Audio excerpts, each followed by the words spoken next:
noite novamente a todos, sejam bem-vindos. A gente vai começar um bate-papo com um time só de feras aqui. Vamos falar um pouquinho hoje sobre o CB32, o Comitê Brasileiro de Equipamentos de Proteção. E antes da gente começar aqui a falar do nosso bate-papo, queria pedir para vocês entrarem lá no Instagram da Dani. O Instagram da Dani é o daniepi.oficial, tá bom? Entra lá, é só comentar a foto oficial respondendo a pergunta. Qual a importância de utilizar o EPI no ambiente de trabalho, tá? Quem responder, daqui a pouquinho, no final, vai ter o sorteio, a Nath vai sortear para nós um brinde, esse material, um kit bem bacana que está aqui atrás, óculos, boné, squeeze, garrafinha térmica, que é essa daqui que eu estou usando também. Tá? Tem um kit bem bacana para vocês. Então, não deixem de entrar lá no Instagram, @DaniEPIOficial, e comentar a foto oficial. Beleza? Bom, outra lembrancinha, ao final do evento, assim que acabar, todos os inscritos vão receber um material didático, tá? Com alguns dos temas que foram abordados aqui, é lógico, esse material é de alguns temas que vão ser elencados, e aqui vai ter muito mais conteúdo. Então, assim que acabar, vocês recebem esse material por e-mail, e amanhã vai ser disponibilizado o vídeo na íntegra do nosso bate-papo, para quem quiser indicar para alguém ou quiser rever. Ok? Vai ficar disponível lá nas nossas redes. Beleza? Nath, mais alguma lembrança? Se tiver, vai me mandando aqui, tá bom? Bom, certo, o assunto hoje... Obrigado, Nath. O assunto hoje é o CB32, né? Estou com um time de feras aqui, todos eles integrantes da Comissão de Estudos de Luvas, e aí eu vou pedir depois para eles me explicarem um pouquinho mais sobre isso, e fazer um agradecimento aqui ao Raul Casanova, superintendente do CB32, tá? Vocês conhecem ele, já esteve aqui com a gente no outro evento, também representa diretor-geral da Animasec, ok? Bom, queria apresentar, então, esse time hoje, com a gente, começar pelas meninas, Aline Moura, da Dupont. Boa noite, Aline, seja bem-vinda. Obrigada, Dupont, também pela liberação da profissional. Boa noite, pessoal. Boa noite, Salomão. É um prazer estar aqui com vocês. Legal. Manuela Amara, da EBTEC, lá diretamente do Rio Grande do Sul. Obrigado, EBTEC. Boa noite, Manuela. Boa noite, obrigada pela oportunidade de estarmos aqui hoje. Obrigado a você.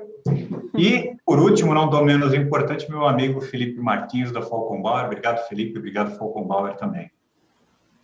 Eu que agradeço. Agradeço em nome da Falcon Bauer o convite pela Dani. Obrigado. Prazer. Legal, legal.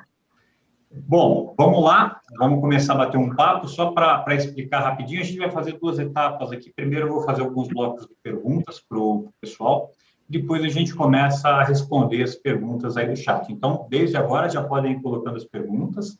Se tiver alguma dúvida pertinente aqui do tema que está sendo falado, interrompo, peço para o pessoal explicar ou comentar, tá? Tirar a dúvida na hora. Se não, daqui a pouquinho a gente para e começa só a responder as perguntas, tá bom? A gente fez um sorteio aleatório aqui, então vamos começar pela Manuela. Manuela, então, explica para nós um pouquinho. Eu tinha dúvida, apesar de ser da área, né? Mas eu tinha um pouquinho de dúvida sobre o funcionamento do CB, o que é o CB, o que é o CE.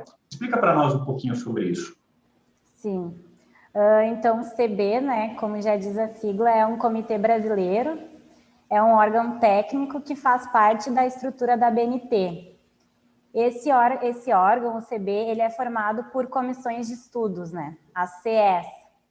Então, o CB que nós fazemos parte é o CB32, que é voltado para a área de equipamentos de proteção individual. Então, cada númerozinho ali, CB001, 002, ele é voltado para uma área de atuação, né? Então, ele é um organismo de normas, no qual se pode desenvolver normas brasileiras, mas dentro do nosso CB de estudo, a gente tem seguido um padrão, acredito, de globalização, né? Que Legal. hoje, na verdade, nós não temos desenvolvido normas brasileiras, né? Que nós não desenvolvemos métodos próprios, mas sim nós temos extraído os métodos utilizados no restante do mundo, né? Principalmente os métodos do Comitê Europeu. Então, o que nós fazemos é fazer uma tradução das normas europeias e aplicar essas normas no Brasil, para que nós estejamos falando a mesma linguagem do mundo inteiro. Então, o CB acaba sendo um espaço para que todos nós possamos não só traduzir e as normas que forem possíveis tornar brasileiras, tornar normas ABNT, mas também é um espaço oportuno para todos os integrantes estudarem os métodos, conhecerem mais, tirarem as suas dúvidas sobre as normas de luvas, que é em específico esse CB que nós vamos falar hoje, né? Exato. No CE de requisitos gerais de luvas, que dentro desse CE nós podemos trabalhar as normas de luva de proteção química, de luva de proteção térmica, de luva de proteção mecânica, requisitos gerais. Todas essas normas nós estudamos, né? É importante também lembrar que nós nos reunimos todo mês para comentar, estudar assuntos que são oportunos, as normas e tudo.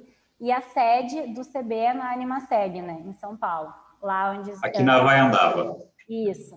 Então, lá é a nossa casa, né? É a casa do CB 32. Eu entendo também que, além dessa parte do estudo, tradução de normas, já desde o ano passado a gente teve uma conquista bem grande no comitê, que foi conseguir trabalhar como um suporte técnico para a Secretaria do Trabalho do Brasil. Né? Nós tivemos uma interação com eles e reuniões no ano passado, no qual eles adotaram várias sugestões que nós, né, como um órgão técnico, né, as empresas envolvidas, os laboratórios, várias sugestões que nós levamos, que nós entendíamos como necessária para o crescimento do setor, do processo de certificação, e várias eles, na verdade todas, né, eles acabaram adotando. Caramba. Então, eu entendo que hoje o nosso CB, ele, além de toda a parte do estudo, tem trabalhado também como um suporte técnico para a Secretaria do Trabalho. Muito interessante. Eu também não sabia dessa cooperação tão contínua assim com a Secretaria. Muito legal, muito legal. Continuando nessa linha, eu vou fazer uma pergunta agora para a Aline. Aline, falando um pouquinho do CS, quem participa? Quem são os integrantes? Como é que isso funciona? E, assim, o conhecimento de normas é de outro mundo. Né? Pegando o gancho que a Manuela falou em relação a gente utilizar muito, se basear muito em normas europeias, principalmente para luvas, né? Fala um pouquinho também dessa tua visão das normas europeias e dessa, não sei se é uma troca de ideias ou uma comunização também com as normas americanas, né? Você vê que cada vez mais tem normas americanas entrando também junto com as ENs, né? Sim. Fala um pouquinho para nós. Tá. Então, aí sobre quem pode participar ou quem participa do CB, hoje, né, nós temos no grupo aí membros da indústria, né, tudo que envolve luvas, então fabricantes de luvas, membros, né, funcionários das indústrias fabricantes de luvas ou distribuidores de luvas, fabricantes de matéria-prima, enfim, todos aí que estão envolvidos nesse mercado. E deixando claro que, na verdade, qualquer um pode participar, né? Qualquer usuário de luva pode participar, qualquer pessoa da indústria, inclusive a gente sempre incentiva muito que pessoas, assim, das mais diversas áreas possam estar lá, porque ajuda muito na discussão, a gente avaliar as normas, para a gente poder deixar numa linguagem que seja fácil. Uma das nossas funções também é essa, né? Traduzir as normas e deixá-las numa linguagem que também seja técnica, mas ao mesmo tempo que seja compreensível, né? Que qualquer um possa ler e entender. Então, um usuário pode participar da comissão, quem participa, quem faz parte da indústria, quem tem conhecimento, todo mundo pode participar. E os laboratórios são muito importantes, né? Então, o Felipe, a Manuela fazem parte, outros laboratórios, que eles são parte. Eu entendo que os laboratórios são essenciais, porque eles que vão, no final do dia, executar o que está lá nas normas, né? Então, e participar do CB, né, ajuda muito a gente a ter mais conhecimento das normas. Então, eu tinha um pouco de conhecimento quando eu entrei, mas estando lá, a gente estuda normas todo mês uma norma diferente, muitas vezes, então a gente acaba tendo um conhecimento maior, e isso é bem legal, até, né, no meu caso, na minha área de atuação, me ajuda bastante também. E com relação às normas europeias, como que está acontecendo, na minha visão, está realmente havendo uma globalização, né? Antes era tudo muito separado, então a Comissão Europeia, né, o Bloco Europeu utilizava um tipo de norma, os Estados Unidos outra completamente diferente, geralmente era muito diferente. A Ásia tendia a seguir um pouco mais os Estados Unidos, mas como ela estava ali no meio, acabava também ficando aquela bagunça, né? E como a gente tem muito produto hoje importado, aqui para a gente também começava a ser um pouco confuso, porque os fabricantes, os distribuidores, né, as pessoas que importavam luva aqui, às vezes tinham problemas de marcação ou de certificação, enfim. Então, essa globalização que está acontecendo, eu acho que ela é uma tendência. Várias normas estão sendo revisadas. Tivemos recentemente a N388, que é de riscos mecânicos. Tivemos agora recentemente a N407. Todas elas com revisões importantes, com o intuito de globalizar. Então, hoje, por exemplo, o teste mais importante aí para luvas, que é falando de resistência mecânica, né, que é o teste de corte, hoje nós temos o mesmo teste sendo feito no mundo inteiro, o que antes não acontecia. Antes nós fazíamos um, Estados Unidos outro, a China outro. Hoje não, hoje é o mesmo teste, mesmo método para o mundo todo. Então isso facilita muito, né, quando a gente fala de um mundo globalizado, a gente importa luvas de todas as partes do mundo, né? E especificamente esse teste eu acho que fazia muita diferença, porque era um teste bem complicado, né? Aí a gente está falando da N388, e aí você tem a inclusão do TDM, e para luvas de alta ou média resistência a corte, você substitui a análise do cup test. Aproveitando, entrando nesse mundo aí, vamos falar com outro expert, né? Então, Felipe, fala um pouquinho para nós, assim, a Aline já trouxe um pouquinho das mudanças que ocorreram, mas traz para nós, assim, o que em 2020, final de 19 e 20, o que teve de mudança relevante e o que vem pela frente, assim, uma visão do que está para acontecer? Mudança, pegando até um gancho do que a Aline e a Manuela comentou, né?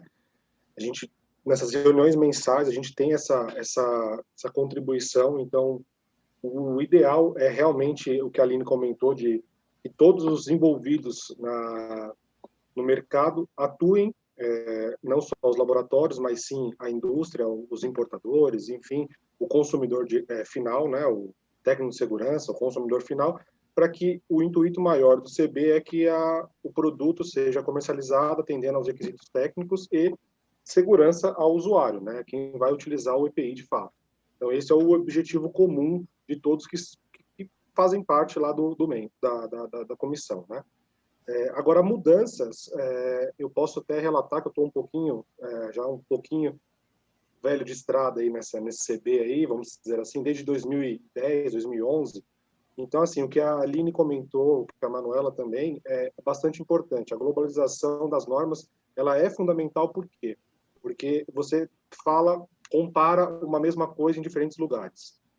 Não compara laranja com banana, enfim, trazendo para a linguagem popular, mas sim porque nós tínhamos uma dificuldade bastante grande no universo de luva médica, não luva industrial, que a gente tinha uma norma brasileira, NBR, e um padrão AST, baseado num padrão ASTM, e algumas normas ISO, e a norma NBR para luva de látex, luva biológica, enfim, destinada à área da saúde, ela acabava tendo uma barreira comercial do Brasil em relação ao resto do mundo. Então, as luvas importadas da Ásia eram diferentes, a fabricação para o Brasil era diferente para o restante do mundo, porque o requisito era diferente, a metodologia, a forma de análise era diferente. Então, isso dificultava bastante. Nós recebemos aqui no nosso laboratório diversas visitas internacionais, lá de Malásia, enfim, principalmente da Malásia, que é um dos maiores produtores aí de látex, né? Questionando a nossa metodologia, a norma brasileira, não entendia o porquê que a norma brasileira se relatava naquele requisito, e aí nós tivemos uma mudança para a norma ISO. Então, isso facilitou e muito, porque aí eles não precisam, teoricamente, vir aqui, eles já sabem o método, conhecem o método, então é uma questão de homogeneização ali, de resultados de metodologia, porque apesar da norma estar ali descrita, tem algumas interpretações e ela deixa algumas interpretações a cargo de quem está lendo, de quem está interpretando ela ali, né? Seja o laboratório A, seja o laboratório B, seja o Brasil, seja a Europa, seja a Ásia, enfim. Então, isso acabou ajudando muito. Então, as mudanças que tiveram aí recente de norma globais, vamos dizer assim, metodologias globais, isso favorece a discussão técnica, isso corrobora muito com a discussão de um laboratório do Brasil com um laboratório da Europa ou um laboratório da Ásia, então até mesmo entre o meio, quem está mais envolvido aí, importador, fabricante, conhece, meu resultado na Europa, meu resultado do fabricante é esse, então a gente consegue discutir melhor, ter um embasamento técnico melhor e uma direção melhor. Quanto às mudanças, nós tivemos bastante mudança, a Aline comentou, aí com relação a 388, que era a antiga 388, agora temos uma N388 e uma ISO também, 23388 lá, que também é muito parecida, são similares praticamente, então são idênticas, então isso ajuda, tem o mercado ISO entrando aí junto com as ENs, mas eu não vejo uma alteração da visão global, isso que é o importante da comparação Brasil, América do Norte, Europa e Ásia. Então, isso, apesar das mudanças serem bastante desafiadoras, o TDM é uma delas, tá? Foi citado aí a 388 com a 13997 para luva de alta resistência ao corte, é um método bastante complexo de ensaio, não é um método simples. A Aline está numa batalha aí, ela teve uma batalha aí, não sei como que findou essa batalha, mas assim, de regionais, né? Mas, enfim, é um teste bastante desafiador, mas ajuda porque é algo unânime em todos os lugares. Então, é uma única metodologia, né? Para quem vê a Aline fazendo no laboratório, parece que é facinho, parece que ela nasceu fazendo aquilo, entendeu? Ela nem olha para a máquina, ela vai falando e vai fazendo, não tem problema nenhum, cara. É muito rápido.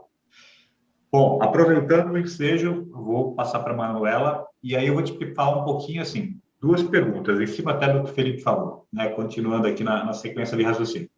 O que você vê de mudanças por aí, o que está previsto para vir? E até comentando um pouquinho, assim, em relação a essas normas, porque o pessoal fala, pô, mas aí você não tem uma norma brasileira?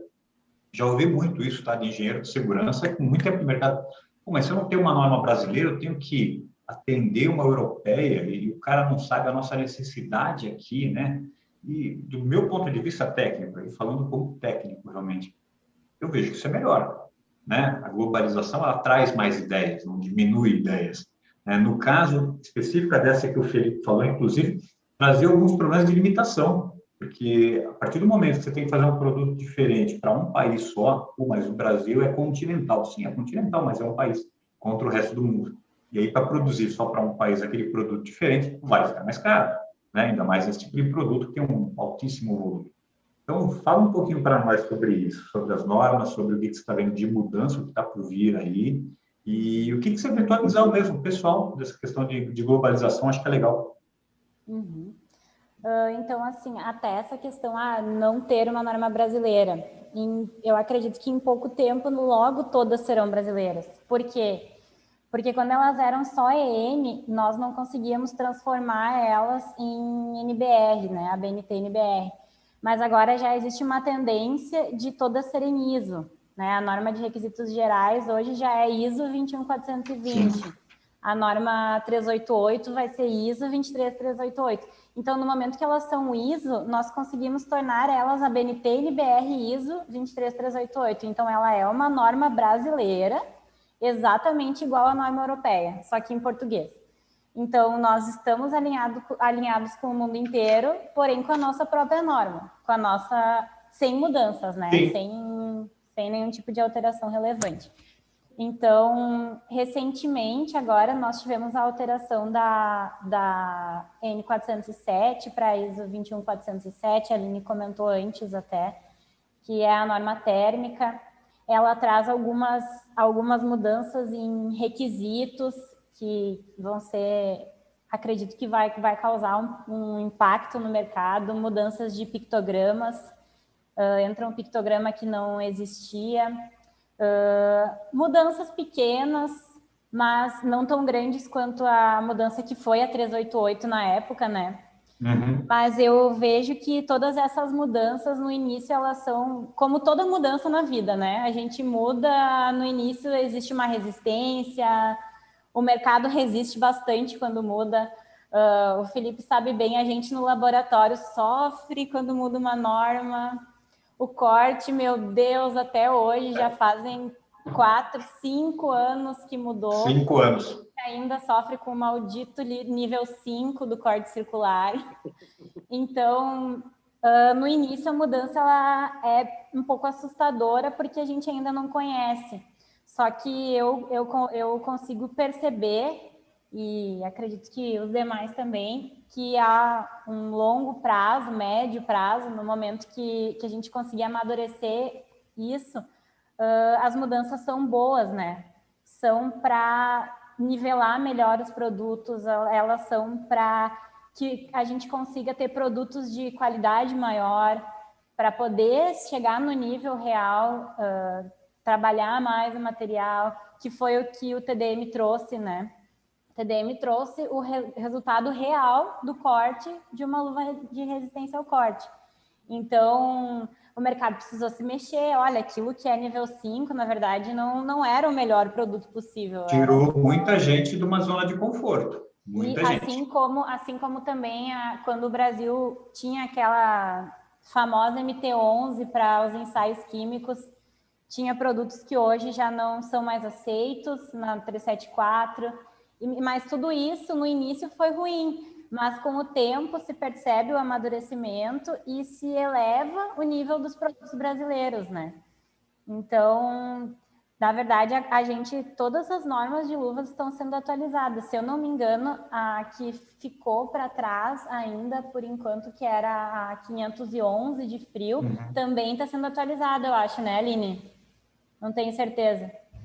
Então, todas elas sofreram uma revisão, começando lá em 2016, 2015 com a M388, mas todas elas visando melhorar os métodos, melhorar os produtos e para um bem maior que a segurança do trabalhador, né?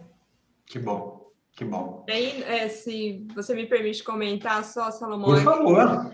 Esse ponto das normas, né, brasileiras, a gente usar a norma europeia, só contando aí uma experiência, eu também sou parte do comitê argentino, né, de normas, que é o IRA, que é onde eles fazem as normas. E lá, na verdade, eles gostam muito mais de mexer mesmo nas normas. Eles usam como base, né, a norma europeia, mas eles realmente modificam, né? Eles modificam, às vezes, até a forma de fazer o teste. E isso, né, na revisão anterior da 388, por exemplo, trouxe bastante problema para eles, porque eles modificaram a maneira de fazer o teste, e aí não tinha mais como se basear com nada.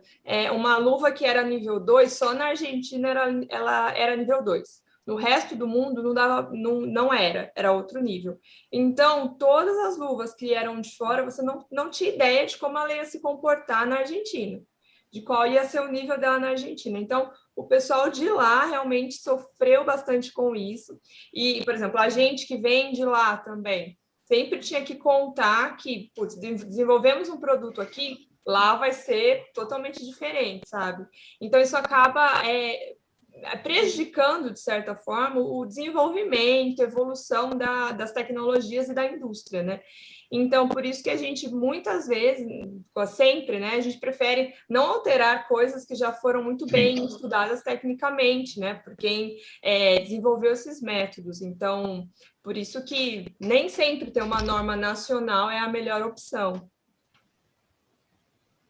Não, e essa questão de você fazer alteração em norma, se altera, quem aplica? Você vai desenvolver... Vou aproveitar o Felipe. Bom, Felipe, por favor, fala um pouquinho para nós aqui, só trazendo a ideia assim, aí saindo de você, integrante do CB, do CES de comissão de luvas, da comissão de estudos de luvas, e falando como técnico de laboratório. Como é que é a parte da aplicação? Porque, cara, eu imagino, né, para aplicar uma norma europeia, uma norma americana, você precisa ter equipamento. O equipamento vem lá de fora, né? A gente estava falando disso outro dia, né? Não é barato. Essa dinâmica dentro do laboratório é difícil. Ou se você faz uma adaptação na norma, então, e aí, quem vai desenvolver o equipamento para a adaptação que foi feita, né? Exatamente, essa é até uma briga não, né? Foi uma discussão que nós tivemos aqui no CB e depois diretamente com a secretaria, com o regulamentador aí do mercado de EPI, né? O Ministério da Economia, com relação a exatamente essa alteração da norma e a velocidade que o laboratório consegue se estruturar para atender aquela nova metodologia. Não é algo tão simples assim, não é algo documental. Você tem que fazer uma compra de equipamento, muitas das vezes importar esse equipamento ou desenvolver com algum fabricante nacional, que ainda é um desafio ainda maior. Então, um equipamento que está bem consolidado na Europa, enfim, seja no país de origem lá, nacionalizar ele é muito difícil, não é algo tão simples assim, tecnologicamente, ter a proficiência de ter o mesmo resultado. Então, foi o que... Isso é um desafio e é uma questão assim, trocou a norma, o laboratório já está adequado para aquele atendimento daquela norma? Nem sempre está. E, assim, 90% dos casos, se muda a metodologia, nós temos uma adequação documental, porque nós somos acreditados, a Manuela sabe bem, outros laboratórios, para atendimento e a realização dos ensaios, nós temos uma acreditação, uma regra a ser seguida, né? Então, nós não podemos, ao bel prazer, chegar nós estamos aptos para fazer aquele ensaio. Não, vai ter que vir alguém avaliar se a gente está realmente apto. Periodicamente, nós temos essa avaliação. Os equipamentos não são baratos, se forem importados, ainda mais com a situação do dólar atual. Então, é uma carga aí alta de investimento para atendimento a uma nova metodologia. Pegando aí no gancho da questão do que vem pela frente, do que vem, as mudanças que serão, a Manuela já destacou bem aí da parte química, MT11 para 374, tecnicamente eu vejo um avanço absurdo de melhoria para o produto, tá? Não nada contra a MT11, mas era uma norma de 1978, regional da Espanha, e aí vem uma norma... Só um pouquinho defasada, né? Global. Então, assim, a diferença do método, a eficiência, vamos dizer assim, da segurança que um EPI, uma luva proteção química ensaiada pela 374 e uma luva proteção química ensaiada pela MT11, é notável a diferença com relação à segurança, até pelo método. O método ele traz essa segurança, apesar de desafiador, né? Isso não é unânime no mercado, até para qualquer laboratório, assim como o TDM também é.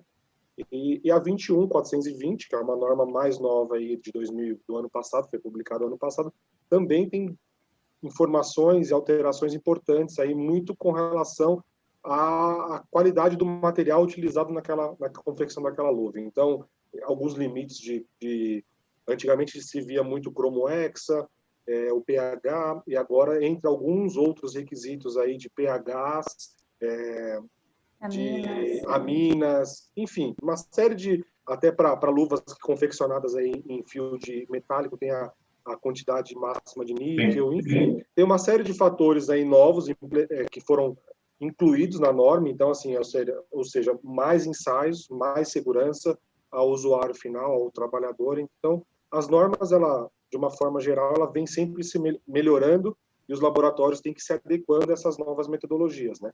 Para seguir o ritmo aí da certificação e garantir a qualidade lá do produto final.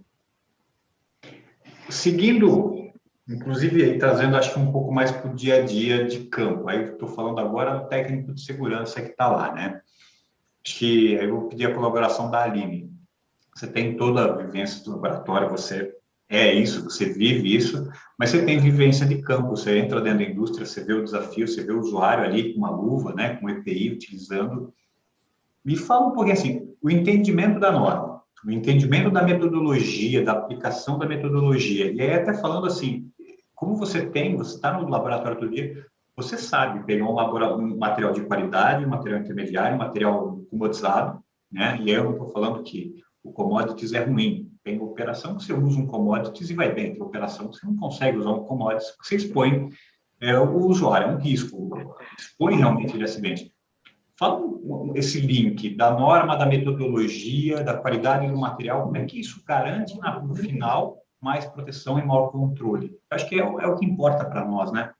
Uhum. Não, com certeza. Inclusive a gente, né, do laboratório, só de olhar e pegar no material, a gente já tem uma ideia de qual vai ser a performance, de como ele vai se comportar. Mas eu acho que a norma ela é muito importante como para ter uma base, né? A norma ela serve para comparação, basicamente. Então, você consegue pegar dois produtos distintos e saber qual é melhor ou qual se adequa mais a alguma aplicação ou não, baseado na norma. Mas a norma, muita gente, né, olha na norma e tenta aplicar aquilo na situação, no trabalho. Por exemplo, isso acontece muito com a 407, que é de temperatura. Então, por exemplo, se a luva é nível 2, ela resiste lá 15 segundos a 250 graus Celsius. E o pessoal quer levar muito isso ao pé da letra, quer, né? Ah, não, então eu vou conseguir ficar segurando por 15 segundos a luva a 250 graus Celsius, aí eu vou tirar a peça e pegar de novo a peça a 250 graus Celsius e eu não vou sofrer uma queimadura, eu não vou sentir nada. Acho que o que é importante entender é que o método, né, o teste, ele é feito por um sensor. E o sensor, ele tenta, né, imitar, por exemplo, a sensação de dor de uma pessoa ou algo assim. Mas cada um tem uma sensação, A percepção muda. Isso, a percepção muda totalmente. E, além disso, uma vez que você, por exemplo, né, pegou um material ali, ou alguma peça a 250 graus Celsius, e a luva esquentou. Do mesmo jeito que ela demora para esquentar, ela vai demorar para esfriar de novo. Então, não adianta você querer trabalhar 1 hora pegando peças quentes, só porque na norma está falando que suporta 250 graus, que vai suportar. Então, a norma ela deve ser entendida para comparação de materiais diferentes, para comparação de produtos diferentes, né? Mas, de fato, a norma ela mostra muito claramente a diferença de qualidade e diferença de proteção. Acho que é isso que é o importante, né? Igual você estava falando, né? Um material que é commodity, um material que tem menos qualidade, um outro que é mais premium. A norma, né, o teste, ele vai mostrar claramente essa diferença. E aí eu acho que o teste de campo ele é imprescindível para ver se realmente vai se adequar à sua realidade, à realidade dos usuários, da aplicação, mas eu acho que nada substitui o teste no sentido de comparação, de nível, né, de proteção, e acho que a partir daí você tem um norte de qual você deve escolher. Mas acho que é muito importante isso, né? As pessoas não levarem então a ferro e fogo que está ali na norma. Eu já até estava dando risada aqui quando você falou da luva de temperatura, gente. Desculpa, porque eu sou técnico de aplicação, eu trabalho em campo, eu trabalho como um consumidor final. E, gente, luva anticorte e luva de temperatura, o cara quer colocar na mão e passar estilete. Normal. Pegou a luva, vou ver se segura o corte. E luva de temperatura, eu já vi gente se queimar em teste. É um negócio de loucura, gente. Tem que fazer um negócio controlado, respeitar 15 segundos, né? Mas você ia comentar, eu te cortei, desculpa. Não, eu até ia fazer um comentário, não errado, porque, né, quem sou eu para dizer o que é certo e o que é errado, mas eu acho perigoso esses termos como anticorte, anti-chama, porque por mais que ela tenha o melhor desempenho no laboratório, tenha o nível máximo, o laboratório é um padrão, né? Um padrão de teste, um padrão de temperatura, toda uma metodologia padronizada. Agora pode ser o melhor resultado possível no laboratório e no uso causar um acidente, uma lesão grave. Então tem termos que são um pouco perigosos, né? Não sei se existe alguma coisa que a gente pode dizer, não é anticorte, né? Tudo depende da ocasião, né? Tudo depende da ocasião. Então, como a Aline falou, a metodologia ela serve para equiparar todos e nivelar. E pronto, mas ela não vai dizer que o material é perfeito ou que o material vai proteger 100%, né? Isso, na verdade, não existe. Salomão, até transitando aí nessas informações que a Aline passou e a Manuela, bastante importante, a luva da 407, ela vamos supor, testada para nível 2, 250 graus, lembrando que o EPI, ele é para atenuar um possível acidente, ele não vai te isentar do acidente, ele vai reduzir os danos no usuário. Então, a pessoa pegou eventualmente uma chapa a 250 graus, Os 15 segundos lá é para ele ter a percepção de soltar essa chapa de alguma forma para não se queimar.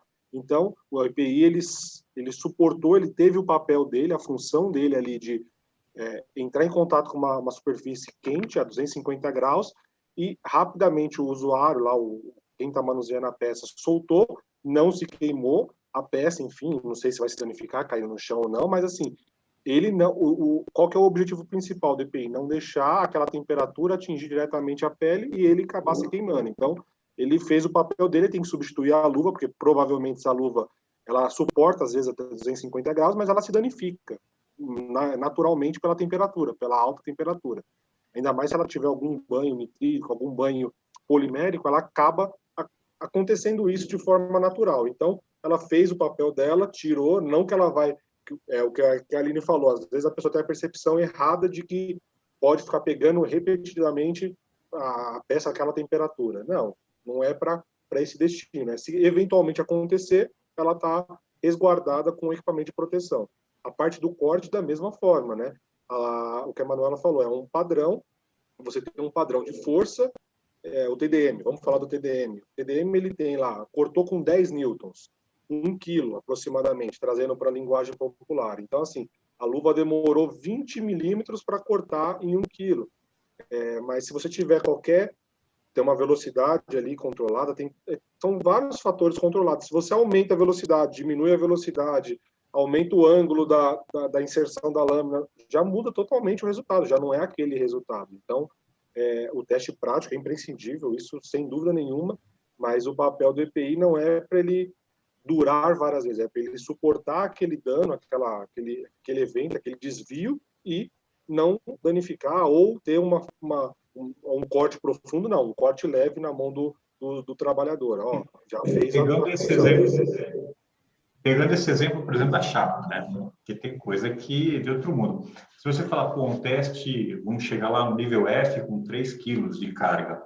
Pô, legal, é para você segurar uma chapa lá, para você dar um tapa na chapa, né?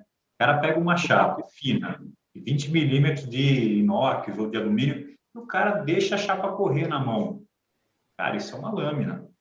Aí também não tem luva. Tem gente que confunde o EPI com armadura, né? O cara coloca e fala, bom, agora eu estou pronto. Então tem que tomar cuidado. Mas eu acho que esses pontos são importantes porque a gente tem que relembrar isso toda hora.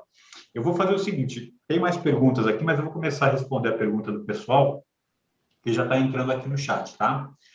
Só para lembrar, daqui a pouquinho a gente vai encerrar lá o sorteio dos brindes, então entre lá no Instagram da Dani, é o daniepi.oficial, e comenta a foto oficial, lá responde a pergunta e você vai estar concorrendo ao sorteio dos brindes daqui a pouquinho, tá bom?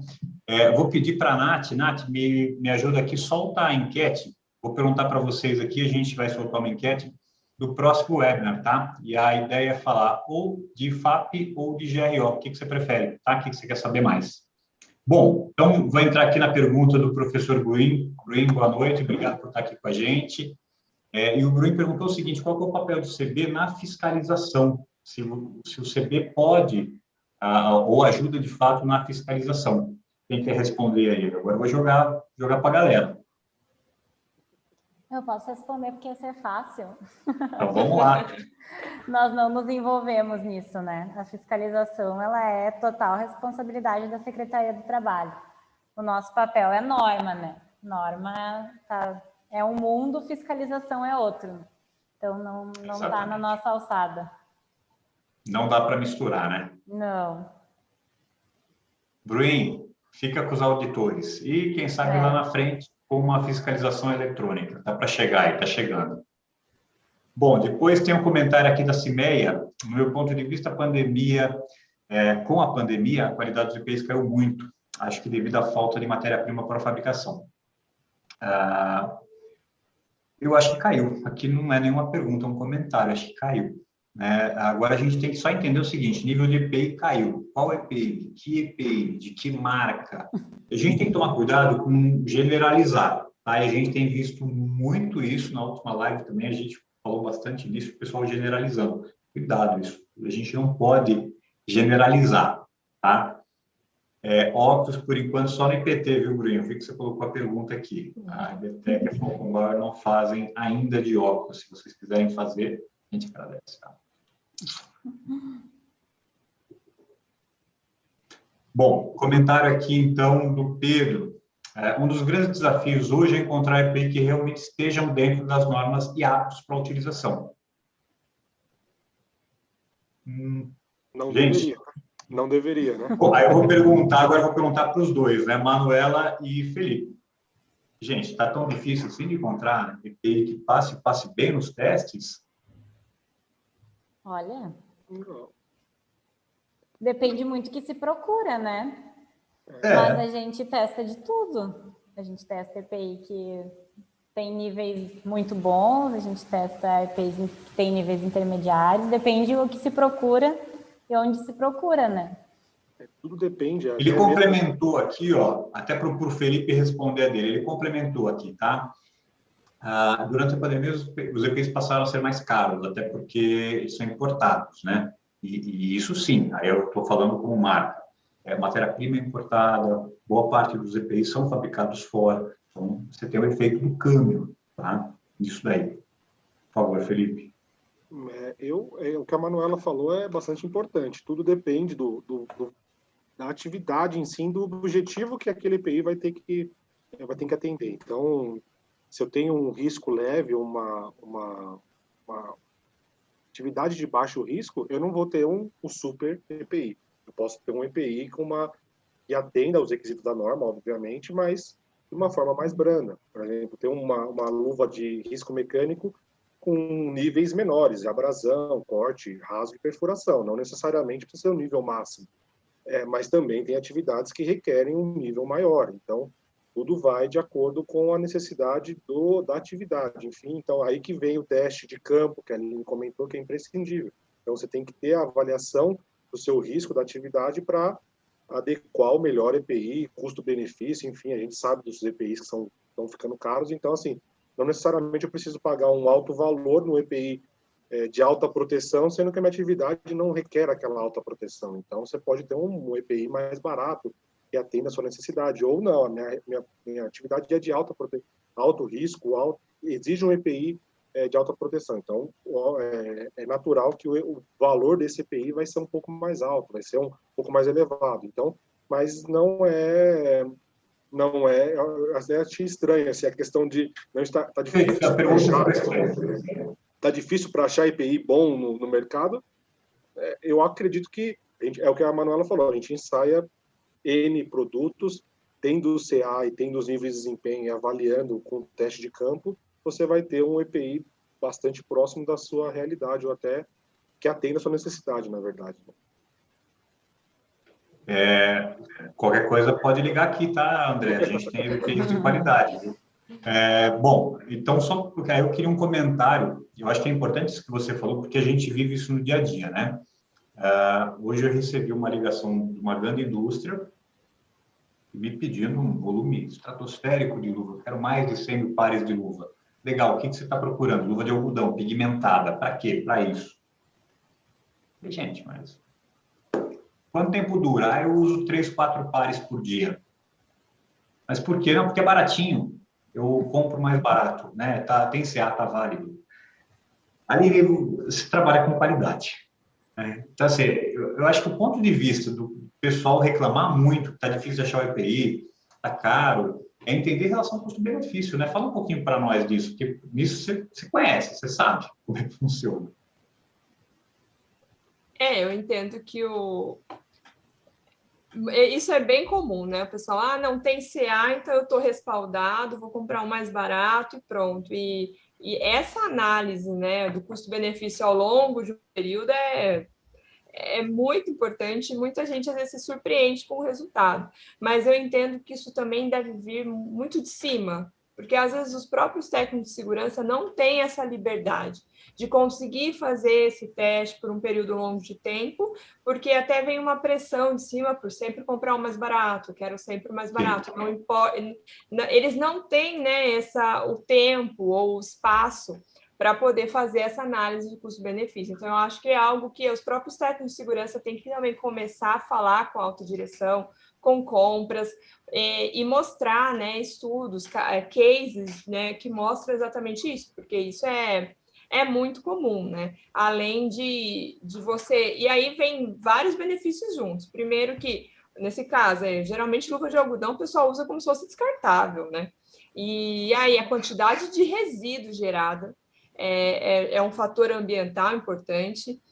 O fato do colaborador não estar tão protegido, que a gente sabe que o algodão, né, ele tem um nível de proteção bem limitado, para não dizer zero. O fato de que a troca, né, ter que trocar várias vezes, às vezes o usuário, sei lá, fica com preguiça, ou só deu um cortinho aqui, desgastou a luva um pouco, vou esperar mais para trocar. Aí não troca, ele está exposto a um risco maior. E, enfim, e toda a questão de um EPI com mais qualidade, você vai estar mais protegido, pode custar mais num primeiro momento, é verdade, mas se ele durar o triplo, o dobro, o quádruplo, como geralmente acontece, o valor já se justifica aí, fora se você contar, né, a questão da proteção, a questão de que essas luvas de algodão que você está descartando, você vai ter que também dar um fim nelas, você vai ter que gastar com o desgaste. Vai ter que pagar para descartar.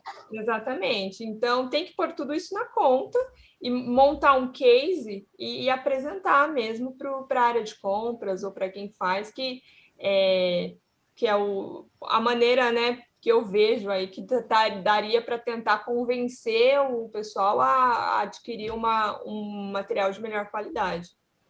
Legal, legal. A gente já vai fechar a enquete, tá, gente? Só mais um comentário, eu vou fechar a enquete. Deixa eu fazer uma pergunta aqui que tem boa. Essa aqui eu também não sei, tá? Eu vou perguntar de verdade, eu não sei. Temos estudos sobre a norma BNT NBR 16276 de 18, creme protetor. Isso está dentro do SES de luvas? Parte de cremes ou termo específico? Não, né? Não. Então, tá bom. Então, gente, depois, as perguntas que a gente não responder aqui, a gente vai tentar responder por e-mail, tá? Para vocês. Tem perguntas que não são do tema, mas a gente vai tentar responder depois. Entrou uma pergunta aqui sobre higienização. Essa pergunta é polêmica. Tem muita gente que pergunta, posso higienizar o meu EPI? Está previsto lá no NR6, né? Uso, guarda, conservação, entre eles higienização. E como é que funciona o processo laboratorial para isso, né? Eu acho que aí talvez quem quer responder, quem se sente mais confortável, acho que é a...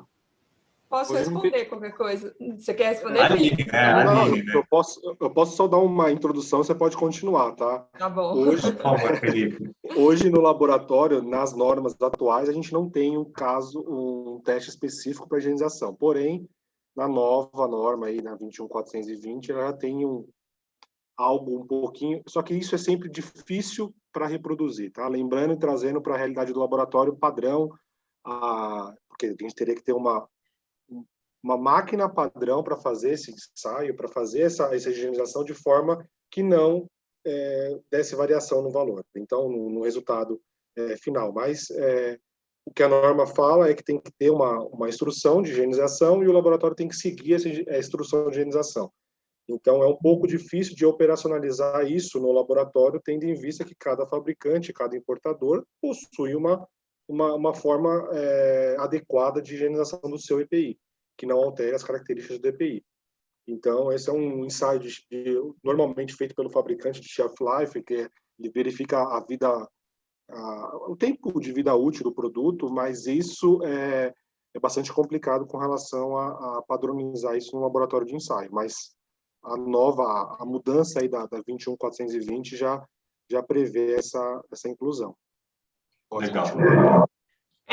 Nas normas, por exemplo, de vestimenta, isso já era comum, né? Tem lá nas normas de vestimenta, por exemplo, para proteção ao fogo, essas coisas já era comum, tinha lá um ensaio de higienização, mas é que o Felipe falou, é um ensaio que usa só um sabão neutro, nada mais, um tipo de secagem, um tipo de lavagem, então, se na realidade, né, vai ser assim, se no uso vai ser assim, aí são outros 500. De novo, a norma é só algo para se basear. Mas o que eu entendo é que a própria NR6 deixa bastante aberto isso daí. Ela não diz se é proibido ou se é permitido, só diz que o EPI não deve ser descaracterizado, né? É basicamente o que diz. Então, eu entendo que a partir do momento que o EPI continua com todas as características dele, ele poderia ser higienizado, mas eu, como usuária, talvez eu iria pedir por uma ajuda do fabricante, né? dele me provar que mesmo depois de lavados tantas vezes a luva, a proteção se mantém, ou alguma coisa desse tipo, né? Para garantir, mas eu não vejo nenhuma proibição por parte, por exemplo, da NR6 ou das normas. E acho que com aí essa inclusão na atualização da ISO, né, da 420, isso vai também começar a vir mais e vai melhorar, de certa forma. Vem mais para o dia a dia, né? Sim. Fala, Manu, desculpa. Não, só a gente aplica aqui as normas de vestimenta e é bem diferente, porque a norma de vestimenta, ela diz bem claramente 5 ciclos, ela chama uma norma de metodologia de lavagem, com todas as possibilidades de lavagem, e hoje a nova versão da 21420, ela simplesmente diz o máximo de lavagens indicado pelo fabricante, jogou no ar. Então, a gente ficou meio sem entender muito bem. Então, às vezes as normas, elas acabam pecando por não ter o excesso. Para nós, laboratórios, é muito bom que tenha muita informação, quanto mais, melhor.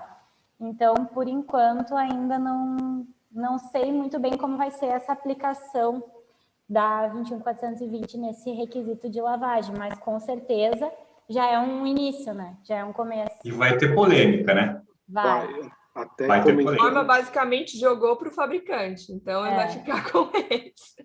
Olha, até dando complementando. uma passada aqui, eu não estou para falar, eu estou para perguntar para vocês, mas nós temos um processo aqui de acompanhar as higienizações do cliente. Então, a partir do momento que tem um cliente que fala que vai higienizar, a gente acompanha o processo, valida o processo de higienização, mas tudo isso é validado acompanhando um teste criterioso, com todos os resguardos da luva higienizada. Como é que ela voltou, como é que o usuário usou, qual foi a sensação, qual foi o nível de desgaste após 2, 3, 4 horas de trabalho.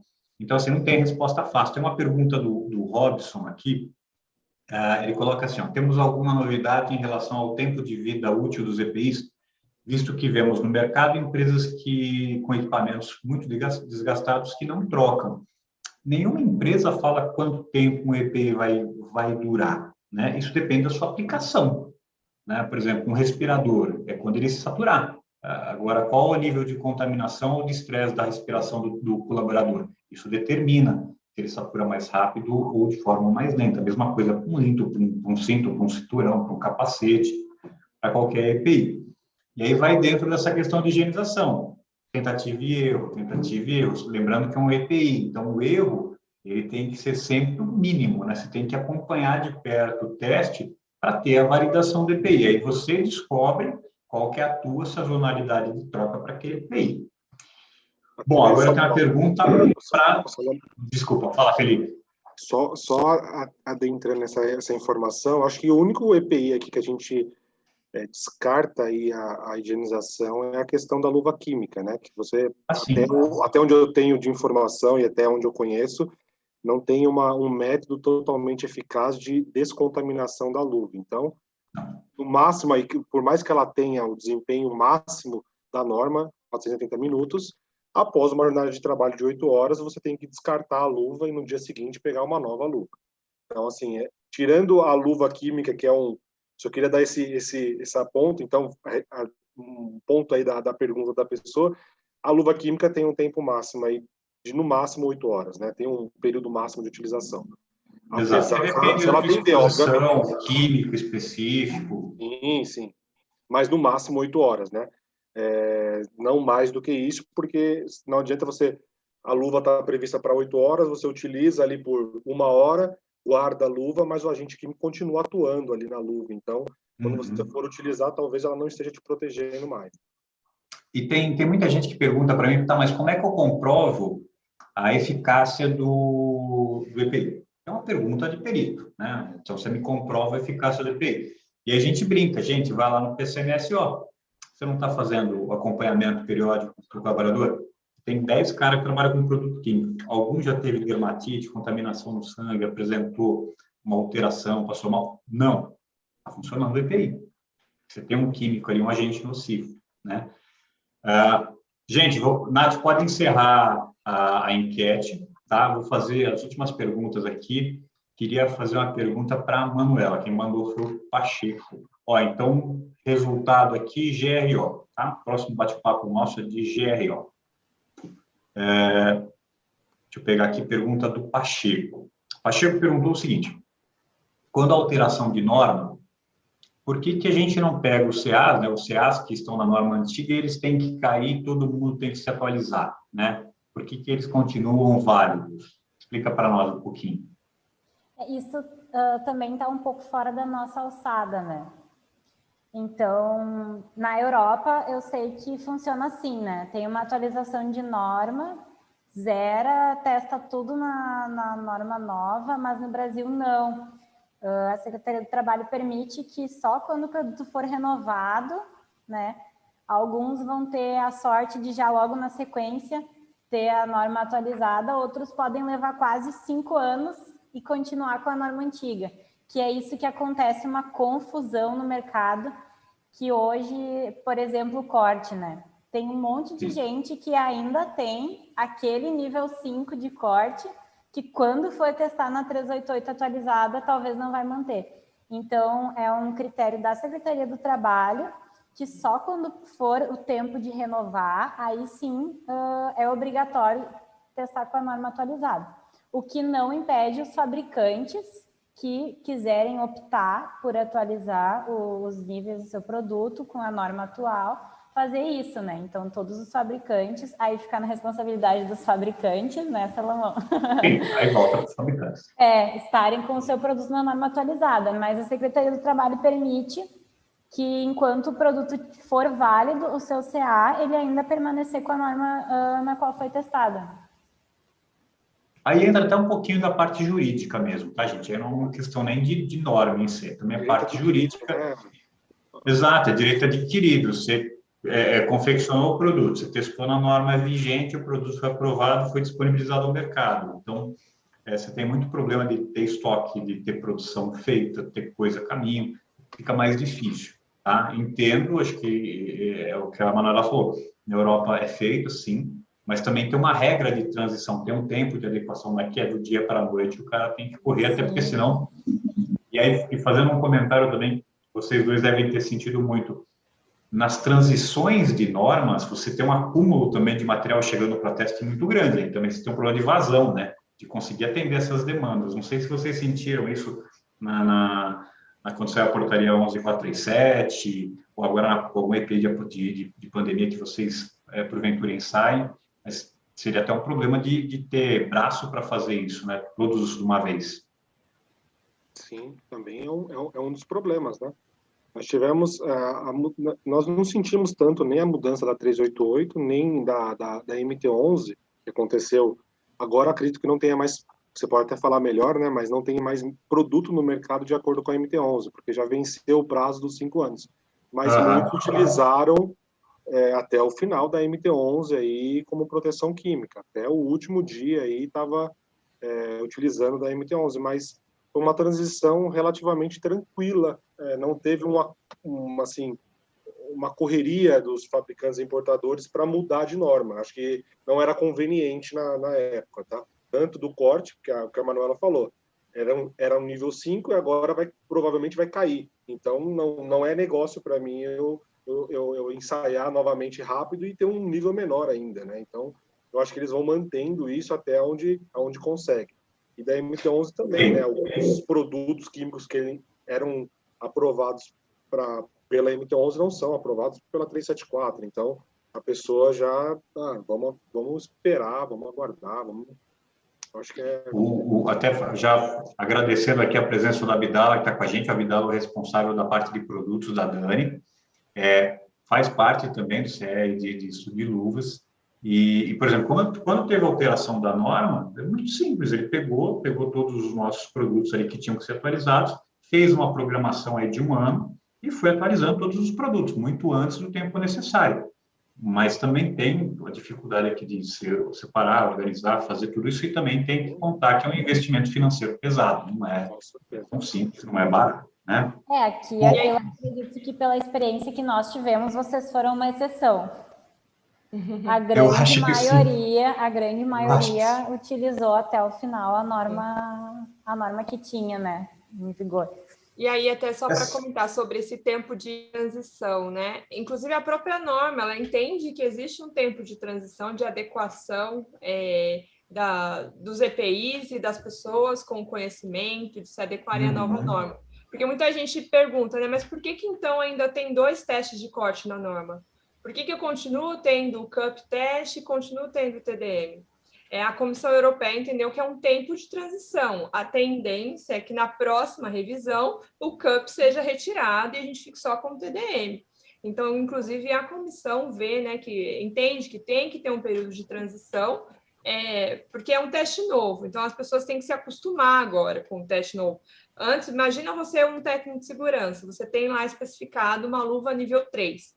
De repente, não existe mais luva nível 3. Agora é A, B, C, D, E ou F. Então, ia causar também um transtorno nesse sentido. Exatamente. Né? E a gente dedicou muito tempo para isso, fazendo a transição. Fizemos, se eu não me engano, eu e a Natália fizemos mais de 8 lives falando disso, trouxemos o Bruin, trouxemos alguns profissionais de mercado para falar disso, incessantemente em campo, com os técnicos, com os engenheiros, propagando essa mudança para o pessoal entender. E passado esse tempo todo, a gente pasma em chegar, às vezes, em grandes indústrias, engenheiros de um SESMIT enorme, e o cara não sabe o que é o TDM, não sabe qual que é a diferença da metodologia da 374 para a MT11, e o cara não entende, não, mas eu tinha uma luva aqui de PVC que atendia problema. Não tem, hoje não tem. Hidrocarboneto. Perdão, gente. Comentário da Ana aqui. Ana, ao final você vai receber o material, tá? Aí tudo que a gente falou aqui vai estar citado lá. Se não tiver alguma coisa, se estiver faltando, pode mandar lá no Dani@Dani que a gente responde, tá bom? Nath, podemos fazer o sorteio? Podemos sim, Salomão. Faz pra gente? Vamos lá.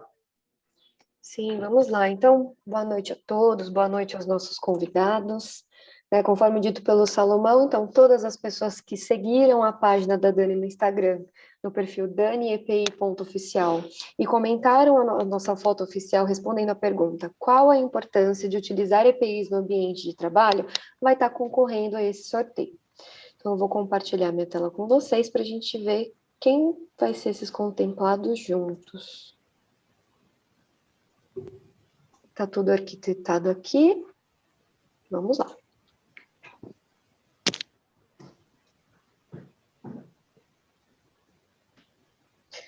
O Ciron não é a primeira vez que você é sorteado em um dos nossos webinars. Muito obrigada pelo seu empenho. Ele está com sorte, hein? No outro ele levou também. Sim. Nós temos a Dani, o Emerson e o Carlos. Então, parabéns pelos contemplados. A gente vai entrar em contato com cada um de vocês, né, através da página oficial da Dani. E até mais. Obrigado, Nath. Gente, reforçando também, aqui no chat tem o link para se cadastrar, colocar as suas informações, você vai receber automaticamente um certificado de participação aqui desse bate-papo, com referência ao tema, tá, do que a gente falou. Já chegamos aí, já passamos um pouquinho de 1 hora, então já estouramos aí um pouquinho do nosso tempo, o bate-papo estava bom, mas a gente vai ficar por aqui. Então, quero muito agradecer aos 3 pela presença, agradecer novamente a Dupont, a Falcon Bauer e a EBTEC por terem cedido os profissionais. Manuela, muitíssimo obrigado. Tá? Já estendo aqui os agradecimentos a Marcele, Andressa, ao Thiago Silva e ao Ademir, também da EBTEC. Tá bom? Obrigado pela participação, Manuela. Obrigada pela oportunidade, Salomão. Contem conosco. Contamos sempre, contamos sempre. Aline, obrigado também, obrigado. Dá um abraço na Patrícia, faz tempo que a gente não fala com a Patrícia por aqui. Obrigado pela participação. Imagina, eu que agradeço também a oportunidade e estou à disposição também para as próximas. Legal, legal. Felipão, obrigado, cara, obrigado. Agradece a Diana também, o Márcio, o Renato, pela liberação. A Diana que ajuda a Paulinha no dia a dia. Obrigado pela participação, cara. Obrigado pelo convite e estamos à disposição. Continuamos à disposição. Obrigado. Legal, gente. Quero agradecer aqui ao time da Dani, a Viviane, a Cris, ao Emerson, Natália Lopes. Muitíssimo obrigado, Natália, pelo apoio, pela preparação toda. Quem faz isso acontecer é ela, tá? E agradeço a todos vocês que ficaram com a gente para conhecer um pouquinho mais sobre o CB, como funciona, como são os estudos de luvas e o que tem de novidades por aí, tá? A gente se vê na próxima. Gente, forte abraço e obrigado a todos. Boa noite. Boa noite. Boa noite.